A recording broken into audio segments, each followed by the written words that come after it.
17واں غیبی خبر والا معجزہ آج جو آخری تھا، جس کو میں نے تھوڑا سا ڈیٹیل سے ڈسکس کرنا ہے، وہ صحیح بخاری میں 3617، صحیح مسلم میں 7040 اور مشکات میں 5898۔ یہ بہت کریٹیکل چیز ہے۔ انس بن مالک کہتے ہیں رضی اللہ تعالیٰ عنہ کہ ایک شخص عیسائیوں میں سے مسلمان ہوا اور آپ صلی اللہ علیہ وسلم نے اسے اپنا اسسٹنٹ رکھ لیا، منشی کے طور پر، کاتب وحی رکھ لیا۔ اس نے سورۃ البقرہ اور سورہ آل عمران خود حضور سے پڑھی صلی اللہ علیہ وسلم۔ وہ اتنا امپریس ہوا کہ مسلمان ہوا، پھر آپ کا کاتب وحی بن گیا۔ تو آپ صلی اللہ علیہ وسلم کے لیے وہ وحی لکھا کرتا تھا۔ پھر اس پہ تقدیر غالب آئی، کچھ عرصے بعد وہ شخص مرتد ہو گیا اور کرسچن سے جا ملا، اور وہاں جا کے اس نے کہنا شروع کر دیا کہ محمد صلی اللہ علیہ وسلم تو نعوذ باللہ ان کو تو کچھ پتا نہیں ہے، جو میں لکھ دیتا ہوں نا یہ وہی مسلمان سمجھ رہے ہوتے ہیں۔ وَلِعَاذُ بِاللَّهِ تَعَالَى۔ ظاہر آپ امی تو تھے، اس میں تو کوئی شک نہیں ہے، لیکن آپ صلی اللہ علیہ وسلم جب وہی لکھواتے تھے پھر وہاں سے پڑھواتے تھے، پھر اس کو خود جو ہے وہ اتھینٹیکیٹ کرتے تھے۔ کوئی ایک بندہ تو نہیں ہوتا تھا، پبلکلی ایسا ہوتا تھا۔ اور یہ آپ کا معجزہ تھا، میں نے پچھلی دفعہ اس کو ڈیٹیل سے ڈسکس کیا کہ آپ کا امی ہونا یہ اللہ تعالیٰ کی طرف سے خاص معجزہ ہے، جس کا ذکر قرآن میں بھی موجود ہے، سورۃ العنکبوت میں، کہ اگر اس قرآن کے نزول سے پہلے نہ تو آپ کتاب میں سے کوئی چیز پڑھ سکتے تھے نہ لکھ سکتے تھے، ورنہ کافروں کو شک میں ڈال دیتی کہ یہ کتاب آپ نے خود لکھ لی ہے۔ تو آپ صلی اللہ علیہ وسلم کی شایان شان ہی نہیں تھا، آپ لکھنا پڑھنا نہیں جانتے تھے۔ یہ بہت بڑا معجزہ ہے۔ پھر ایسا کلام لے کے آئے کہ بڑے بڑے شعراء نے اپنے کلام پھاڑ دیے، تو یہ اس کو جسٹیفائی کرتا ہے کہ اس کا سورس ڈیوائن ہے۔ اور پھر آج جس طریقے سے یہ حقیقت کھلی ہے، سنریہم آیاتنا فی الآفاق وفی انفسہم حتی یتبین لہم انہ الحق۔ ان قریب ہم زمین و آسمان میں ان کی جانوں میں ایسی نشانیاں دکھائیں گے، یہ لوگ چیخ اٹھیں گے قرآن اللہ کا کلام ہے۔ آج دیکھ لیں سائنس اپنے عروج پہ ہے، ایک آیت بھی قرآن کی ایسی نہیں ہے جو اسٹیبلش سائنس کے خلاف ہو۔ یہ ہمارا چیلنج ہے۔ اسٹیبلش سائنس کی بات کر رہا ہوں، ہائپوتھیسز کی، تھیوریز کی بات نہیں کر رہا۔ یہی وجہ ہے کہ لوگ تیزی کے ساتھ مسلمان ہو رہے ہیں۔ باقی مسلمانوں کا کردار اس قابل نہیں کہ لوگ اس سے امپریس ہو کے اسلام کی طرف آ رہے ہیں۔ یہ قرآن ہے جو الحمدللہ اس حوالے سے آپ صلی اللہ علیہ وسلم کا زندہ معجزہ ہے، قیامت تک کے لیے واحد معجزہ ہے دعوی نبوت کے اعتبار سے، الحمدللہ۔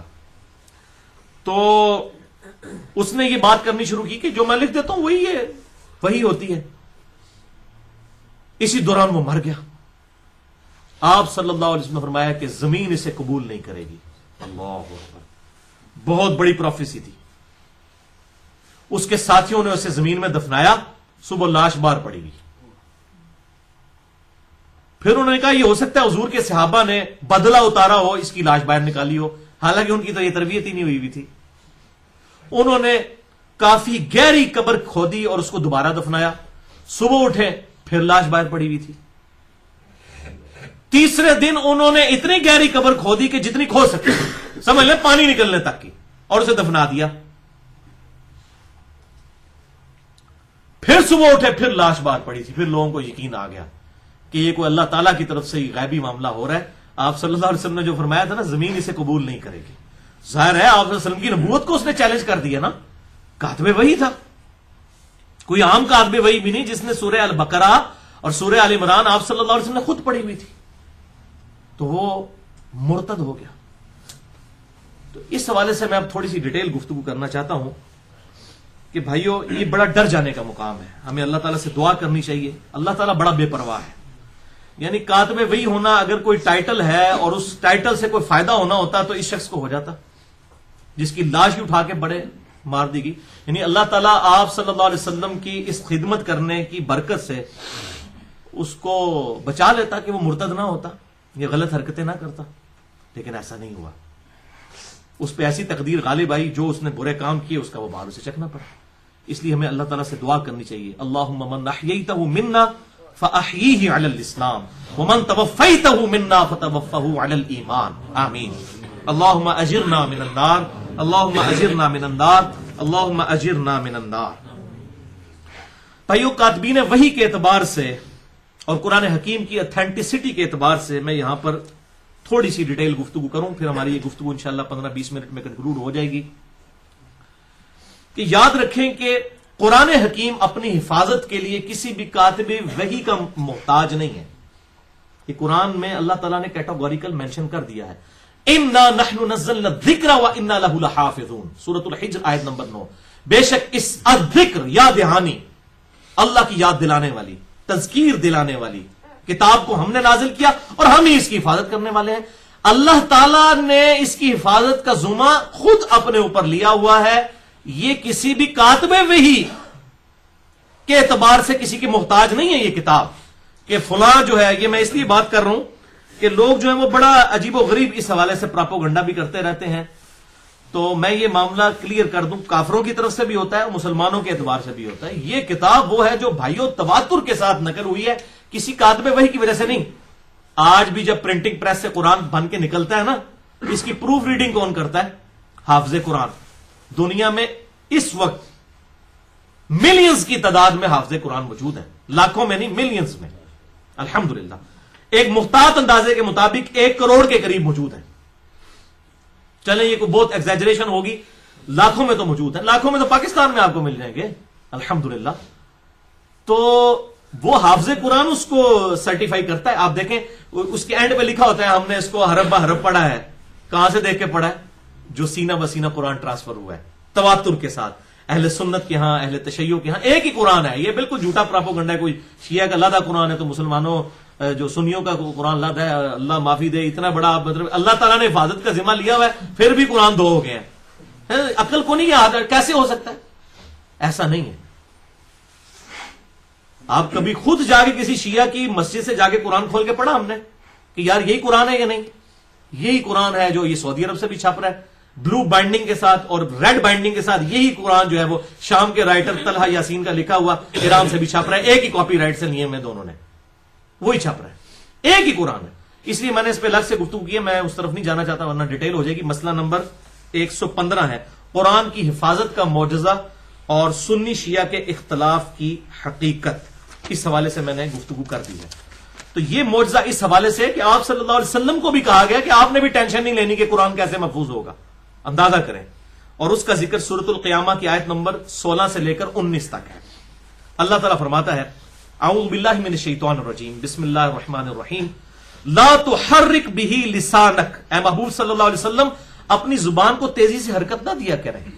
لتعجل بہ کہ آپ اس کو اجلت کے ساتھ اس کو آپ یاد کر لیں. یعنی آپ جب آپ کے دل پر قرآن نازل ہوتا تھا آپ جلدی جلدی زبان اس کے ساتھ ہلاتے تھے کہ میں کہیں بھول نہ جاؤں.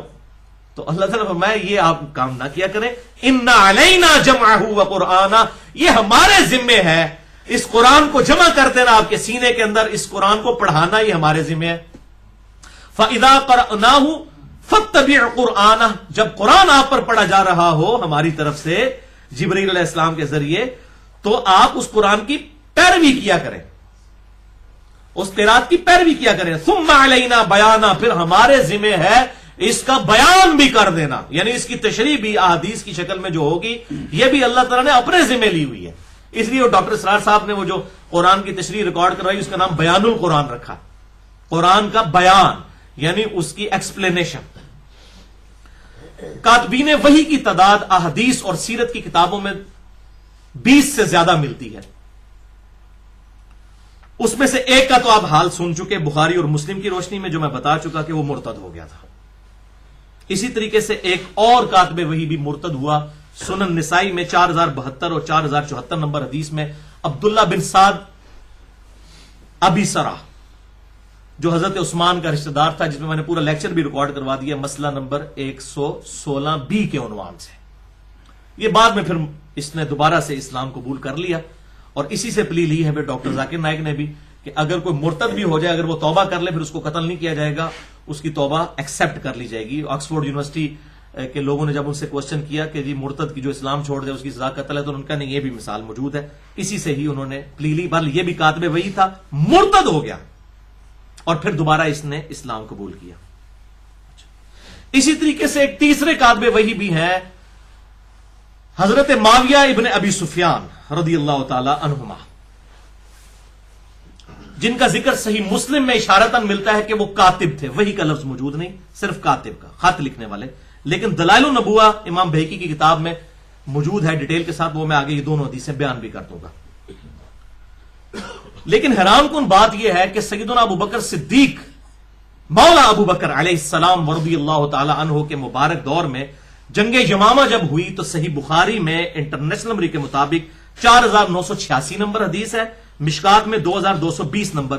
سیدنا عمر فاروق رضی اللہ تعالی عنہ و علیہ السلام، مولا عمر علیہ السلام، انہوں نے مشورہ دیا، اے امیر المومنین، صحیح بخاری 4986 مشکات میں 2220، کہ آپ صلی اللہ علیہ وسلم کے مبارک دور میں تو ایک جگہ پہ کمپائلڈ فارم میں نہیں تھا، ویسے آپ نے خود ہی لکھوایا سارا قرآن، لیکن حفاظ موجود تھے، کمپائلڈ فارم میں ایک جگہ دو گتوں کے درمیان موجود نہیں تھا. تو انہوں نے کہا کہ مصحف کو ایک جگہ جمع کر لیا جائے. تو سیدنا ابو بکر صدیق پہلے تو ریلیکٹنٹ تھے، بعد میں انہوں نے آپ کا مشورہ قبول کیا، اور پھر اس کے بعد انہوں نے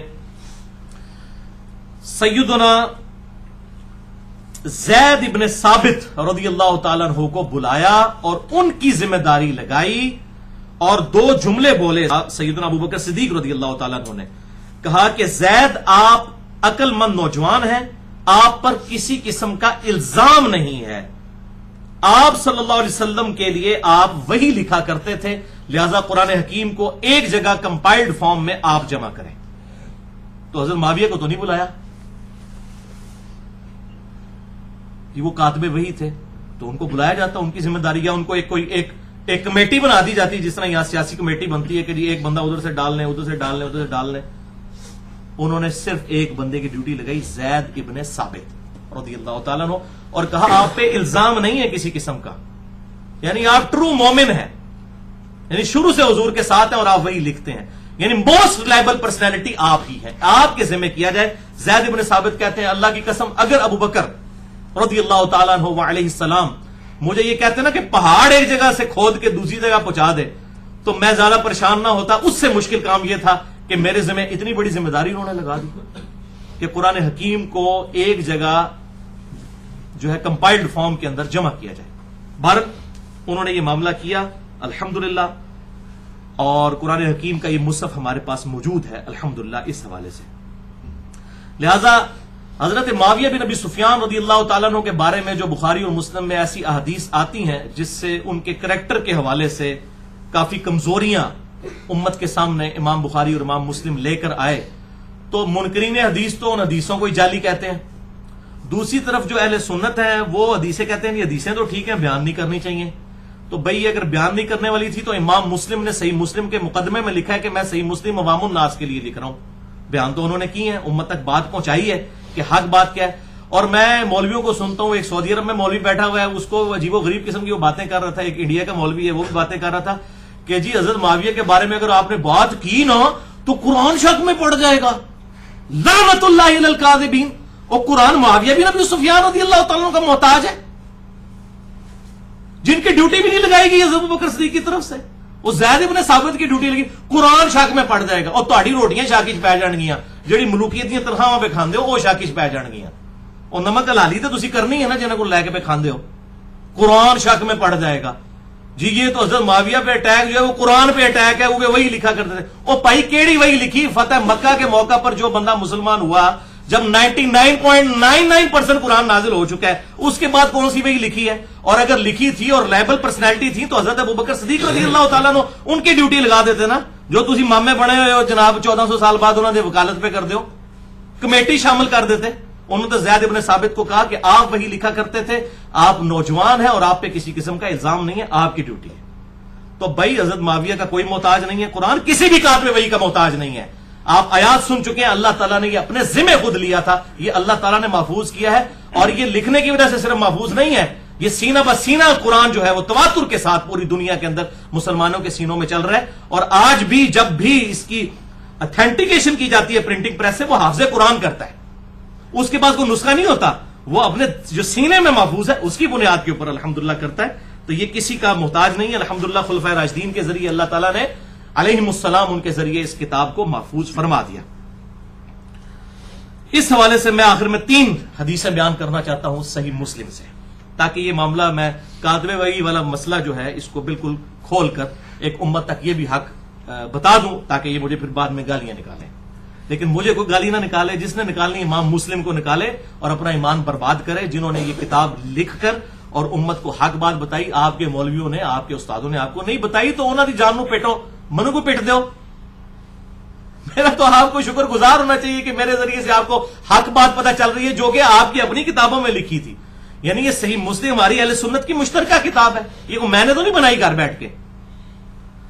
تو اس حوالے سے میں نے ایک پورا ریسرچ پیپر بھی اب لکھ دیا ہے، ریسرچ پیپر نمبر 5B، واقعہ کربلا کا حقیقی پس منظر 72 صحیح الاسناد احادیث کی روشنی میں، جس میں 150 روایتیں میں نے جمع کی ہیں. 72 کا ٹائٹل میں نے شہدائے کربلا کی 72 کی نسبت سے لیا ہے. ایک ایک نمبرنگ پہ 4-4 5-5 حدیثیں بھی ہیں اس میں، تاکہ وہ 72 کی نسبت قائم رہے. اور وہ الحمدللہ عربی میں بھی آ چکا ہے. پہلے میں نے عربی میں لکھا ہے، جن کو ہے نا عربی ہم عربی کتابوں سے پڑھتے ہیں، پائی عربی لکھا ہے، پہلے عربی میں لکھا، اردو میں ترجمہ بھی PDF فارم میں اہل سنت پاک.com پہ ریسرچ پیپر نمبر 5B آپ کو مل جائے گا. انگلش کا ترجمہ بھی ہو رہا ہے اور ہندی کا بھی. اردو کو تو اڈل کر دی کی ہے پبلک تو ساری زبانوں میں انٹرنیشنل پمفلٹ الحمدللہ. اس حوالے سے آپ اہل سنت پاک.com سے اس کو ڈاؤن لوڈ کر سکتے ہیں. اس میں بھی میں نے یہ حدیثیں اس میں یہ ڈال دی ہیں. 27 نمبر اس میں جو نمبر آتا ہے اس کے اندر یہ حدیثیں موجود ہیں. پہلی حدیث صحیح مسلم کی انٹرنیشنل نمبر کے مطابق 6409 صحیح مسلم میں ابو سفیان والے چیپٹر کے اندر، اور ہمارے ریسرچ پیپر نمبر 5B میں 27 نمبر پر ہے. یہ عبداللہ بن عباس رضی اللہ تعالیٰ عنہ کہتے ہیں کہ ابو سفیان جب فتح مکہ پہ مسلمان ہوا تو مسلمان نہ تو ابو سفیان کے ساتھ بیٹھتے تھے اور نہ اچھی نگاہ سے اس کی طرف دیکھتے تھے. تو یہ حضور کی خدمت میں حاضر ہوئے اور کہا یا رسول اللہ صلی اللہ علیہ وسلم، نہ تو مسلمان میرے پاس بیٹھتے ہیں نہ مجھے کوئی اچھے طریقے سے دیکھتے ہیں. ظاہر ہے پوری زندگی حضور کے ساتھ دشمنی کی، لڑائیاں کرتا رہا. اب ابو جہل تو بدر میں مارا گیا تھا، اس کے بعد ساری جنگیں ابو سفیان نے لڑی ہیں. تو ایک کوئی سوئچ تو نہیں مسلمانوں کے دلوں میں آن ہو جانا تھا کہ ہاں جی آج تو بعد بھائی 180 ڈگری ہو جائے گا کام. مسلمانوں کو قلق تو تھا، تو مسلمان اس کو کوئی اچھا نہیں سمجھتے تھے، بس صرف کلمے کے احترام تک تھی بات. تو انہوں نے آ کے حضور صلی اللہ علیہ وسلم سے کچھ ڈیمانڈز کی کہ اس طریقے سے مسلمانوں کے دلوں میں میرے لیے محبت آ سکتی ہے. اس میں سے ایک ڈیمانڈ یہ تھی کہ میرے بیٹے معاویہ کو اپنا منشی رکھ لیں. یہ کاتب وحی کہتے ہیں، اینج رکھایا گیا جی کاتب وحی، منشی رکھ لیں، آپ کے لیے کتابت کر دے گا، یہ لکھنا پڑھنا جانتا ہے. تو آپ صلی اللہ علیہ وسلم نے ان کی وہ بات مان لی، باقی باتیں بھی مان لی. اور راوی کہتے ہیں صحیح مسلم کے کہ نبی صلی اللہ علیہ وسلم کی یہ مبارک عادت تھی کہ آپ کبھی کسی کو نہ نہیں کیا کرتے تھے. اور وہ کہتے ہیں کہ اگر ابو سفیان خود سے حضور کو نہ کہتا تو آپ صلی اللہ علیہ وسلم کبھی ابو سفیان کی یہ ڈیمانڈ پوری نہ کرتے، یعنی معاویہ کو اپنا کاتب رکھنے والی ڈیمانڈ کبھی خود سے نہ پوری کرتے. یہ ابو سفیان کی دل جوئی کے لیے آپ نے کیا. اور بھائی جی جو بندے سفارشی بھرتی ہوئے ہیں، یہ اسی لینگویج ہے، سفارشی، پازیٹو سفارش کی بات کر رہا ہوں، ان کو آپ نے کہا یہ قرآن ڈاؤٹ میں پڑ جائے گا جی کاتب وحی. زید ابن ثابت کدھر گیا جس نے ساری کارنامہ کیا ہے؟ کیوں پبلک کو جھوٹی باتیں ملوکیت کی طرح کھا کھا کے تو بتا رہے ہیں قرآن ڈاؤٹ میں پڑ جائے گا.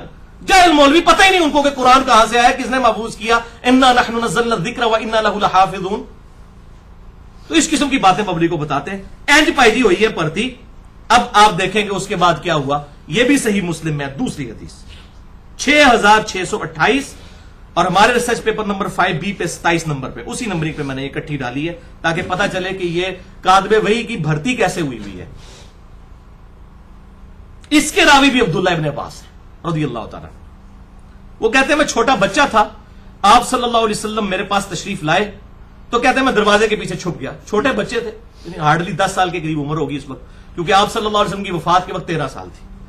تو کہتے ہیں میں اس لیے چھپ گیا مجھے حضور کوئی کام نہ کہہ دیں. بچہ کھیلنے کے لیے وہ گھر سے نکلے ہوئے تھے، تو آپ نے مجھے ڈھونڈ لیا. پھر آپ نے میری گدی پہ پیار سے ایسے تھپکی لگائی. آپ فرمایا جاؤ معاویہ کو بلا کر لاؤ، یعنی آپ نے کوئی خط و کتابت کروانی ہوگی. تو وہ گئے حضرت معاویہ کو بلانے کے لیے، اور واپس آ کے انہوں نے کہا کہ یا رسول اللہ صلی اللہ علیہ وسلم، وہ تو کھانا کھا رہے ہیں. اچھا ادھر کچھ چمچے ہیں، وہ کہتے ہیں کہ جی انہوں نے حضرت معاویہ کو بتایا ہی نہیں ہے جا کے. وہ تو آڈا منڈا نہیں سی بھائی، عبداللہ ابن عباس ہی، وہ باہر ہی ویکھ کے آ گئے کہ وہ کھانا کھا رہے ہیں. حضور نے سی پتا کہ بھائی کھانا کھا رہے ہیں تو کھانے میں نہیں ٹوکنا چاہیے تھا. آپ نے دوبارہ بھیجا، فرمایا جاؤ اس کو بلا کے لاؤ. تو آپ کیا سمجھتے ہیں وہ باہر سے دیکھ کے ہی واپس آ گئے ہوں گے؟ یہ چمچے خام خواہ بیچ میں کر رہے ہیں. میں اب آگے بتاتا ہوں. باقی اس کا طریق بھی ہاں وہ گئے، ان کا یاسن وہ کھانا کھا رہے ہیں، انہوں نے ہی جواب دیا کہ کھانا کھا رہے ہیں. اچھا جی، پھر آپ نے فرمایا، تیسری بار فرمایا کہ اسے بلا کے لاؤ. تیسری بار بھی یہ جواب ملا جی میں کھانا کھا کے آنا. تو آپ صلی اللہ علیہ وسلم کی مبارک زبان سے ایک جملہ نکل گیا اس موقع کے اوپر. آپ صلی اللہ علیہ وسلم نے فرمایا اللہ تعالیٰ اس کا پیٹ کبھی نہ بھرے. استغفر اللہ واتوب الیہ والعیاذ باللہ تعالی. تو یہ آپ کی مبارک زبان سے ایک کلمہ نکل گیا کہ اللہ اس کا پیٹ کبھی نہ بھرے. اب دلائل النبوہ امام بہیقی کی کتاب سے، اچھا اس میں کہیں موجود نہیں ہے کہ وہ وہی لکھتے تھے، دوسری بھی حدیث میں ہے کہ کاتب رکھ لیں، جس سے یہ لیتے ہیں نا کانا یکتب الوحی، کانا یکتب الوحی آدھی و اینا ٹوٹا چک دینے اس حدیث میں تو پوری حدیث سنانا ہوں آج. اور یہ کام جو ہے نا مطلب ان لوگوں نے بھی کیا ہے کہ مجھے افسوس ہوتا ہے کہ انسان کو حق بات پوری امت کو بتانی چاہیے. یہ اسی طریقے سے ہے کہ آپ وہ ہمارے وہاں پہ ایک دیوبندی عالم تھے، تو انہوں نے صحیح مسلم سے ایک حدیث ہمارے بھائی کو بتائی کہ آپ صلی اللہ علیہ وسلم جب نماز شروع کرتے تو دونوں ہاتھ کانوں تک اٹھاتے، مالک بن حویرث کی. تو ان کا اس لیے ہم کانوں تک اٹھاتے ہیں. ہم بھی کہتے ہیں کانوں تک اور کندھوں تک ایک ہی ہے، انگلیاں کانوں کے برابر اور ہتھیلیاں کندھوں کے برابر، یہ ایک ہی چیز ہے. میرا پورا لیکچر ہے مسئلہ نمبر 70 بی، رفع الیدین سے متعلق فرقہ وارانہ نظریات کا تحقیقی جائزہ. وہ میرے پاس لے کے آیا، مجھے کہتا علی بھائی یہ دیکھیں انہوں نے حدیث دکھائی صحیح مسلم سے. تو میں نے کہا یار کاش یہ حدیث آپ کو پوری دکھا دیتا. وہ اس حدیث کے آگے پتہ کیا لکھا ہوا ہے؟ جب آپ صلی اللہ علیہ وسلم نماز شروع کرتے دونوں ہاتھ کانوں تک اٹھاتے، پھر رکوع میں جاتے لگتے تو پھر دونوں کان تک ہاتھ اٹھاتے، اور جب رکوع سے سر اٹھاتے پھر دونوں ہاتھ کانوں تک اٹھاتے. اس نے وہ پوری حدیث نہیں بتائی، وہ اتنا ٹکڑا پڑھا دیا. یہ وہی کام کیا ہے ان لوگوں نے بھی، اللہ تعالیٰ ان کو معاف کرے. ایک تو فوت ہو چکے ہیں، شیخ زبیر علی زئی رحمہ اللہ میرے استاد ہیں. میں اپنے آپ کو ان کی زندہ کرامت سمجھتا ہوں. ان کی برکت سے میں نے بہت علم حاصل کیا، ان کی کتابوں کے ذریعے، ان کی ویڈیوز اور میری پرسنل ڈسکشنز کے ذریعے. شیخ زبیر علی زئی المتوفا 1435 ہجری، انہوں نے اپنی توضیح الاحکام جلد 2 میں بس یہ لکھا کان یکتب الوحی کہ حضرت معاویہ وہی لکھا کرتے تھے. دلائل النبوہ کا حوالہ دے دیا، 2506 نمبر حدیث. اور ہمارے جیلم شہر میں بھی غلام مصطفیٰ ظہیر صاحب نے میرے خلاف اپنے زوم میں ایک جو ہے وہ رسالہ نکالا 49 نمبر السنہ، اس کے اندر بھی بس یہ اتنا نقل کیا وکان یکتب الوحی.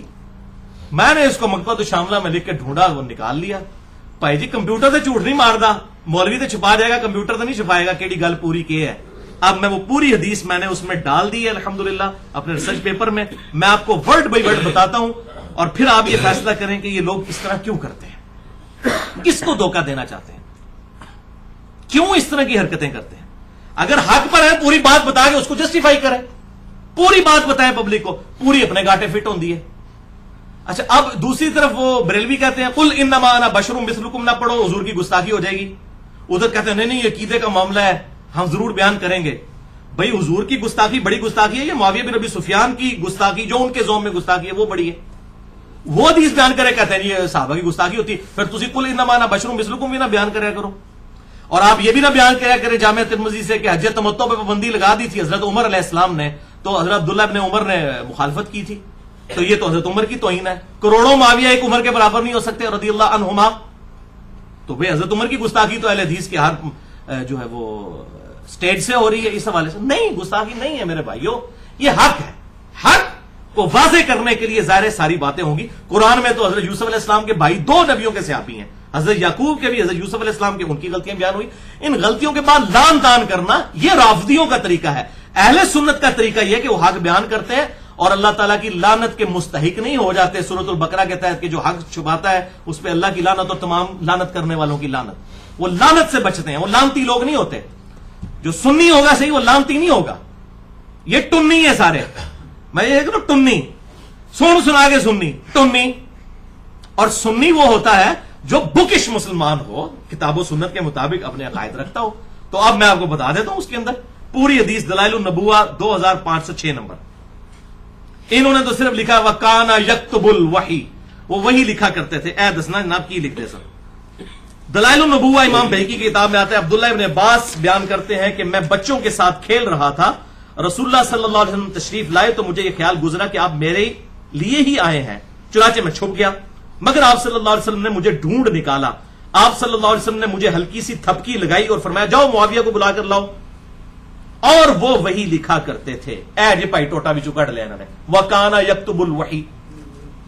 میں گیا اور انہیں پیغام دیا، یہ الفاظ موجود ہیں دلائل النبوہ میں نے پیغام دیا حضرت معاویہ کو کہ آپ کو حضور بلا رہے ہیں. کہنا جی ہو جائے باہروں ہی ہو کے آگے کھانا ویکتے، اور چمچوں کو صاحب نہ کام کرو، کوئی کام ایسا کرو جڑا کدھر جچدا بھی ہوگا. جھوٹتا کوڑتے نہ مارو، سچی گل دسو.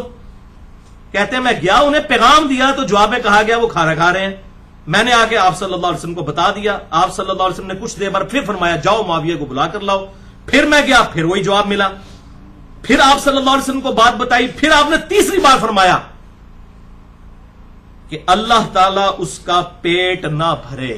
یہ آپ صلی اللہ علیہ وسلم کی مبارک زبان سے نکل گیا. اچھا وہ کہتے ہیں جناب یہ دعا دی ہے ان کو، اس کا پیٹ نہ بھرے، یہ دعا دی ہے. اچھا وہ آگے الفاظ موجود ہیں، دعا کیا دی ہے، آگے الفاظ بھی دیکھیں. اسی حدیث کے راوی سیدنا ابو حمزہ فرماتے ہیں کہ پھر حضرت معاویہ کا پیٹ پوری زندگی کبھی نہیں بھر سکا. انہوں نے دعا نہیں لکھا، انہوں نے کہا انہوں نے ٹھڈ نہیں پھر کدے پریا. یعنی وہ دنیا داری والا معاملہ ان کے اوپر غالب ہو گیا. مراد یہ وہ راوی حدیث کا کہنا کہتے ہیں نا، حدیث کا راوی فارم جانتا ہے. اے راوی ابو حمزہ نے لکھ دیا. اور امام بہقی ساتھ کیا لکھتے ہیں، راوی کے یہ الفاظ اس بات کی دلیل ہے کہ رسول اللہ صلی اللہ علیہ وسلم کی دعا قبول بھی ہو گئی کہ ان کا پیٹ نہیں کبھی بھرا. اے پوری گال سیجے وَكَانَ يَكْتُبُ الْوَحِي. دیکھیں کس پبلک کو آپ دھوکہ دے رہے ہیں بھائی. اب انٹرنیٹ کا دور ہے، ہر چیز پبلک کے ہاتھ میں آ چکی ہے. آپ بےمانیاں کریں گے پکڑے جائیں گے، بے عزت ہوں گے.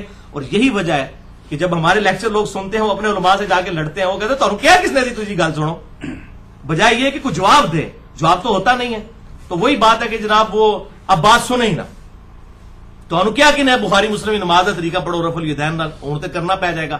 تو بھائی بخاری اور مسلم صرف رفع الیدین کے لیے نہیں ہے، یہ پوری کی پوری ماننا ہے نا. یہ یہودیوں والا کام تو نہ کریں. افتؤمنون ببعض الکتاب وتکفرون ببعض. کتاب کے کچھ حصے کو مانتے ہو، کچھ کو چھوڑ دیتے ہو.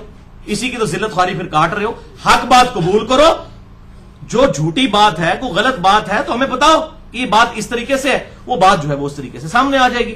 لیکن اس طریقے سے جھوٹا پراپوگنڈا کرنا، دشمنیاں کرنا، یہ بات کوئی غلط ہے اور آج کی پبلک نہیں آپ کو قبول کرے گی. یہی وجہ ہے کہ آپ کی روٹی روزی بند ہو گئی ہے. تو پائی اسی روٹی تے لت مار چڑی ہے تو سائیں ساڑھے خلاف ہو گئے نے. پھر تو اب جسے شوق ہو ریسرچ پیپر نمبر 5 بھی اور میرا لیکچر مسئلہ نمبر 101 ضرور سنیں. خلافت و ملوکیت، صحیح مسئلہ خروج اور فکر حسین حق پرستی کی علامت ہے. مسئلہ نمبر 101 اہل سنت پاک.com پر. الحمدللہ. بہرحال جہاں تک حضرت معاویہ بن ابی سفیان رضی اللہ تعالیٰ عنہ کی یہ فضیلت ہے جس کو ہم میں سے کوئی بھی نہیں پہنچ سکتا کہ وہ صحابی ہے، اس میں کوئی شک نہیں ہے. یہ فضیلت ہے اور یہی ایک فضیلت ہے جو ثابت ہے کہ آپ صحابی ہیں. That's all. اور یہ میں اپنی طرف سے بات نہیں کر رہا ہوں کہ ان کی صرف یہی فضیلت ثابت ہے. اب میں آپ کو بتانے لگا ہوں پوری دنیا کے اندر صحیح بخاری کی جو نمبر 1 شرح لکھی گئی ہے وہ فتح الباری ہے. امام ابن حجر اسقلانی رحمہ اللہ، المتوفا 852 ہجری، جسے اہل سنت کہلوانے والے سارے گروہ، بریلوی، دیوبندی، اہل حدیث، اسی طریقے سے حنفی، شافعی، مالکی، حنبلی، سب کے سب کہتے ہیں جی فتح الباری جو ہے اور امام ابن حجر اسقلانی وہ اتھینٹک شرح ہے صحیح بخاری کی. اس اتھینٹک کی جو میں ورڈ بائی ورڈ پڑھنے لگا ہوں تاکہ آپ کو معاملہ پتہ چل جائے کہ ابن حجر اسقلانی نے اس حوالے سے ٹروتھ کیا ریویل کیا ہے. مناقب صحابہ والا جو چیپٹر ہے صحیح بخاری میں، اس میں جب حضرت معاویہ رضی اللہ تعالیٰ عنہ کا ذکر آتا ہے تو 3 حدیثیں انہوں نے جمع کی ہیں صرف امام بخاری نے ان کے فضائل میں. اور اس کی ہیڈنگ فضائل معاویہ نہیں رکھی بلکہ رکھا ذکر معاویہ، ذکر معاویہ، معاویہ کا تذکرہ. اب یہ باب کا نام ذکر معاویہ جو رکھا گیا، اس پہ کامنٹس کر رہے ہیں امام ابن حجر اسقلانی. یہ میرے کامنٹس نہیں، کسی شیعہ کے نہیں، کسی ناظمی کے نہیں، کسی رافضی کے نہیں، یہ ایک سنیوں کے امام کے کامنٹس ہیں. امام ابن حجر اسقلانی المتوفا 852 ہجری، ان کے کامنٹس میں ورڈ بائی ورڈ یہ جو بعد میں قسطنطینیہ والی بشارت اٹھا لیتے ہیں، کبھی سمندری جہاد والی بشارت اٹھا لیتے ہیں بخاری میں سے اور فٹ کرنا شروع کر دیتے ہیں کبھی کس پہ کبھی کس پہ. تو اگر امام بخاری نے سمندری جہاد والی حدیث سے یہی مطلب لیا ہوتا تو ذکر معاویہ چیپٹر میں ڈال کے تو فضیلت لکھتے نا کہ جنت کی بشارت فٹ ہو گئی ہے.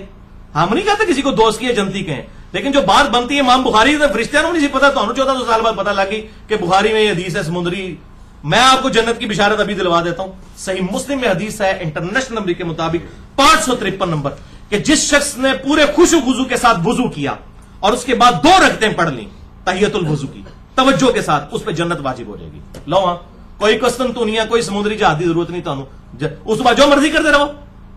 اس طرح نہیں ہوتا، اور نہ امام بخاری نے اس کو اس چیپٹر میں ڈالا ہے.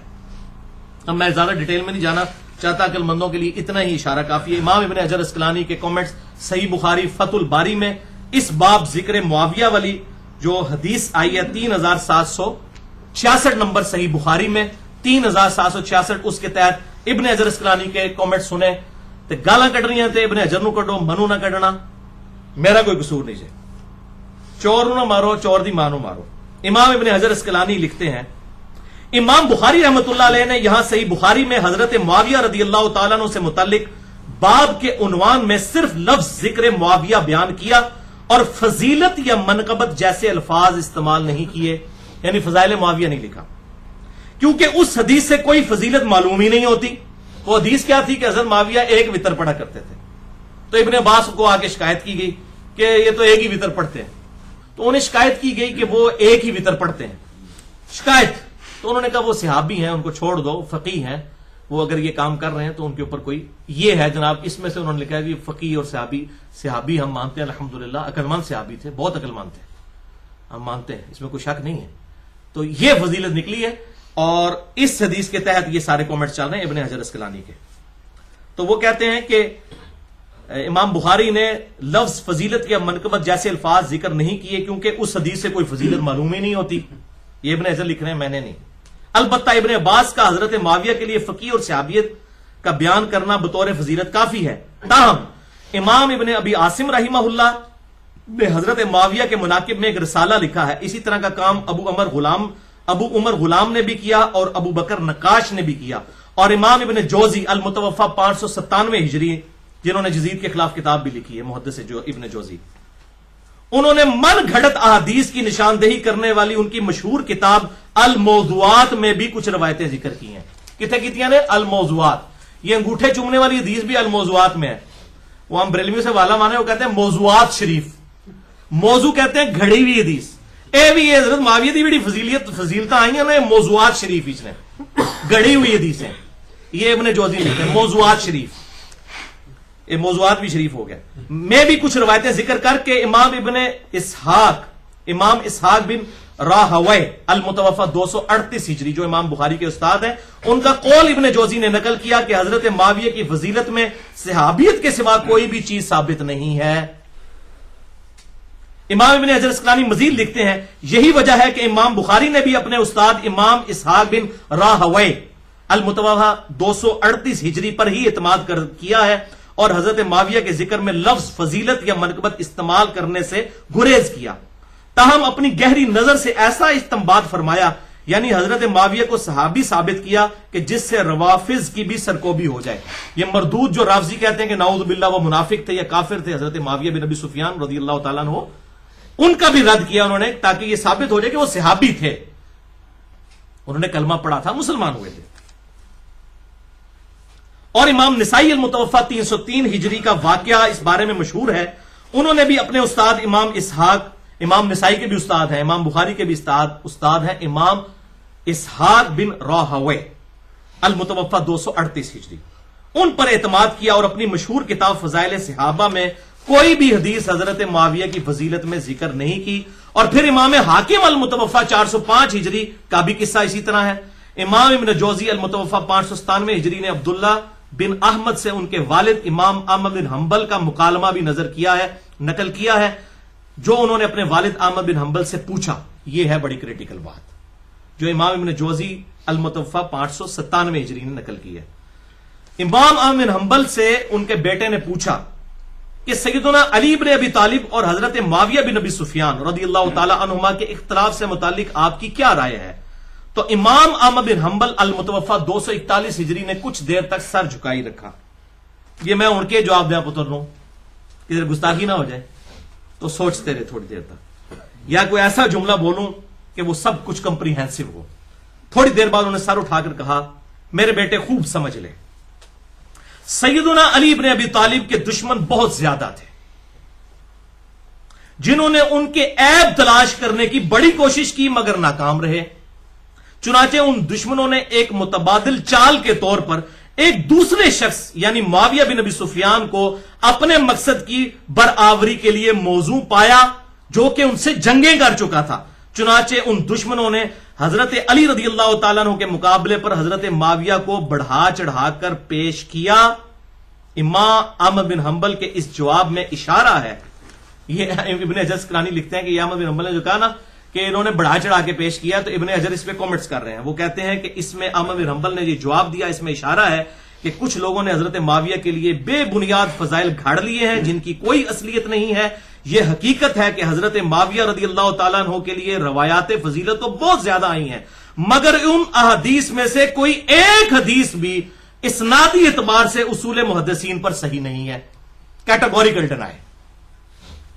اسی لیے امام اسحاق بن راہوی، امام نسائی رحمہ اللہ نے اس موقف کو بڑے یقین کے ساتھ اختیار کیا ہے کہ حضرت معاویہ رضی اللہ تعالیٰ عنہ کی فضیلت میں صحابیت کے علاوہ کوئی اور چیز ثابت نہیں ہے۔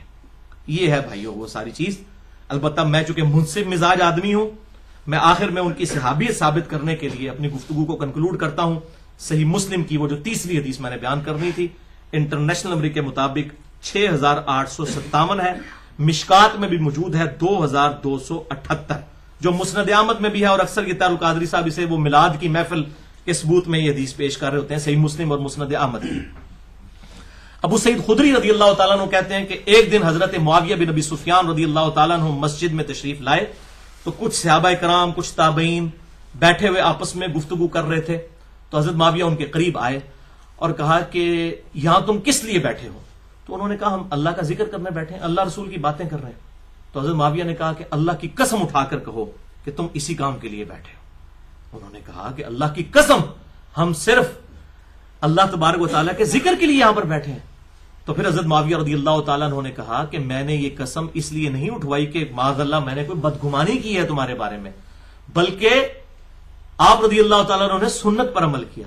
آپ کہتے ہیں ایک دفعہ ہم بھی اسی طریقے سے مسجد میں بیٹھے ہوئے تھے اور آپ صلی اللہ علیہ وسلم تشریف لائے ہمارے پاس، اور آپ نے ہم سے پوچھا کہ تم کس لیے بیٹھے ہو؟ تو ہم نے کہا کہ ہم اس چیز پر شکر ادا کرنے کے لیے بیٹھے ہیں کہ اللہ تعالیٰ نے ہمیں اسلام کی دولت عطا فرمائی، مرنے سے پہلے حق دکھا دیا، الحمدللہ، اس پہ اللہ کا شکر ادا کر رہے ہیں۔ تو حضور صلی اللہ علیہ وسلم نے فرمایا اللہ کی قسم اٹھاؤ کہ اسی لیے بیٹھے ہو۔ تو انہوں نے کہا یا رسول اللہ اسی لیے بیٹھے ہیں، اللہ کی قسم اٹھاتے ہیں۔ تو پھر آپ صلی اللہ علیہ وسلم نے بھی فرمایا کہ میں نے کوئی بدگمانی کی وجہ سے قسم نہیں اٹھوائی، بلکہ ابھی ابھی جبرائیل علیہ السلام میرے پاس آئے تھے اور انہوں نے فرمایا کہ آپ کے ان اصحاب کی وجہ سے اللہ تعالیٰ فرشتوں کے سامنے بھی فخر فرما رہا ہے۔ فرشتوں نے کہا تھا نا کہ یہ بندے تو قتل و غارت کریں گے، تو انہیں کس لیے پیدا کیا؟ یہ بھی تو بندے ہیں جنہوں نے نبی کی دعوت قبول کر لی۔ تو اس حدیث سے میرے نزدیک حضرت معاویہ رضی اللہ تعالیٰ کی یہ فضیلت ثابت ہوتی ہے، ان کی صحابیت اور ان کا اسلام لانا۔ تو یہ دو ایکسٹریمز ہیں، ایک طرف روافظ کی ایکسٹریم ہے جو ان کو منافق یا نعوذ باللہ کافر کہتے ہیں، دوسری طرف سنیوں میں گھسے ہوئے ناصبیوں کی ایکسٹریم ہے کہ جو وہ ہر جھوٹی فضیلت ثابت کر کے ان کو حضرت علی سے اوپر کرنے کی کوشش کرتے ہیں، ان کو یزید کو حضرت حسین سے اوپر کرنے کی کوشش کرتے ہیں، بالکل جعلی طریقوں سے۔ جو صحیح چیز ہے وہ میں نے آپ کو بتا دی ہے۔ تو یہ اس سے وہ ربیع الاول کا وہ کہتے ہیں میلاد کی محفل منا رہے تھے، اس میں کہیں میلاد نہیں لکھا بھائی میرے، وہ تو شکر ادا کر رہے تھے، جیسے یہاں ہم درس قرآن کے لیے جو لوگ جمع ہیں تو اللہ کا شکر ادا کر رہے ہیں، وہ یہ کر رہے تھے، میلاد وغیرہ نہیں منا رہے تھے۔ تو وہ ہر بندہ اپنی مطلب کے رزلٹ نکالتا ہے، جو حدیث خود کسی نے پڑھنی نہیں ہے۔ صحیح مسلم 6857 نمبر، مشکات میں بھی 2278 نمبر موجود ہے۔ بھارت صحابہ کرام ایک لیول کے سارے نہیں تھے، اس میں کئی باتیں اور ہو سکتی ہیں لیکن میں سکپ کرتا ہوں۔ میرا مسئلہ نمبر ہے 96، عظمت صحابہ، رد المنافقین اور سنی شیعہ کے اختلاف کا تحقیقی جائزہ۔ اس میں کئی ایسی باتیں ہیں جو میں اس کے ساتھ اب کرنا چاہتا تھا لیکن میں سکپ کرتا ہوں، جسے شوق ہو وہ 2.25 گھنٹے کا لیکچر مسئلہ نمبر 96 دیکھ لے اہل سنت پاک.com پر۔ اور اینڈ پہ میں وہ دعا کرتا ہوں جو قرآن حکیم میں سورۃ الحشر کی آیت نمبر 10 میں ہمیں اللہ تعالیٰ نے سکھائی ہے کہ جو ایمان والے لوگ ہیں وہ اپنے سے پہلے جو ایمان والے لوگ گزر چکے ان کے لیے کن الفاظ میں دعا کرتے ہیں۔ اعوذ باللہ من الشیطان الرجیم، بسم اللہ الرحمن الرحیم، ربنا اغفر لنا ولاخواننا الذین سبقونا بالایمان۔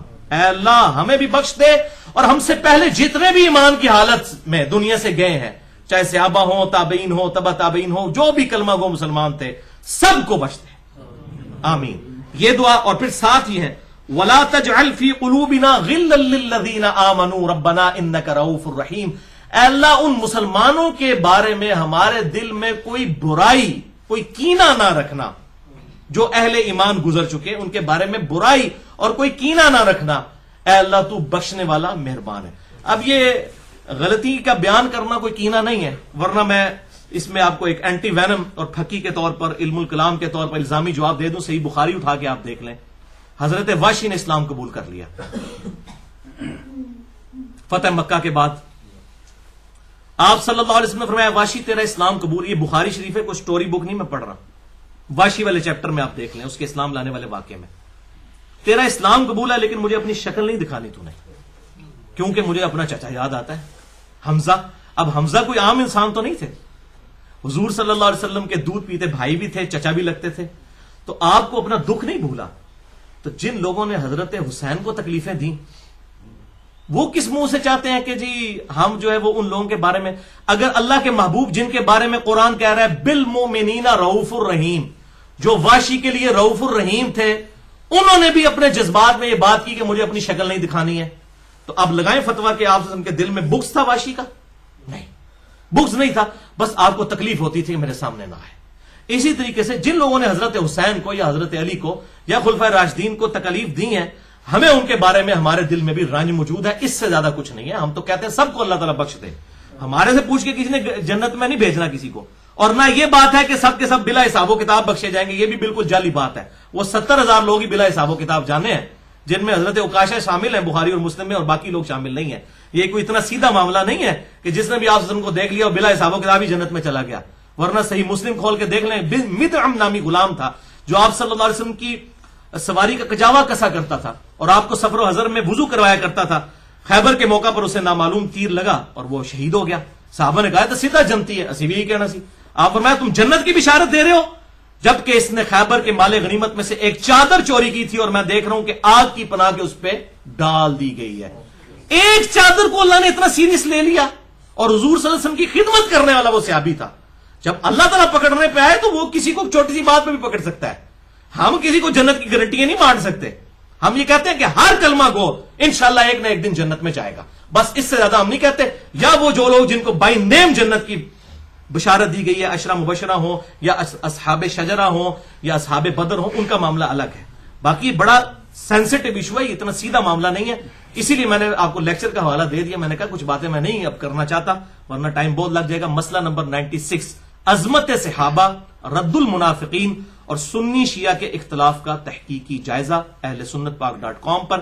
اللہ تعالیٰ سے دعا ہے جو حق بات میں نے کہی اللہ تعالیٰ ہمارے دلوں میں راسخ فرمائے، اگر جذبات میں میرے منہ سے کوئی غلط بات نکل گئی تو اللہ تعالیٰ ہمارے دلوں سے معاف کر دے، ہمیں کتاب و سنت کی تعلیمات پر عمل کرتے ہوئے، اجماع کو حجت مانتے ہوئے دوسرے بھائیوں تک پہنچانے کی توفیق عطا فرمائے۔ سبحانک اللہم و بحمدک، اشہد ان لا الہ الا انت، استغفرک و اتوب الیک، وما علینا الا البلاغ المبین۔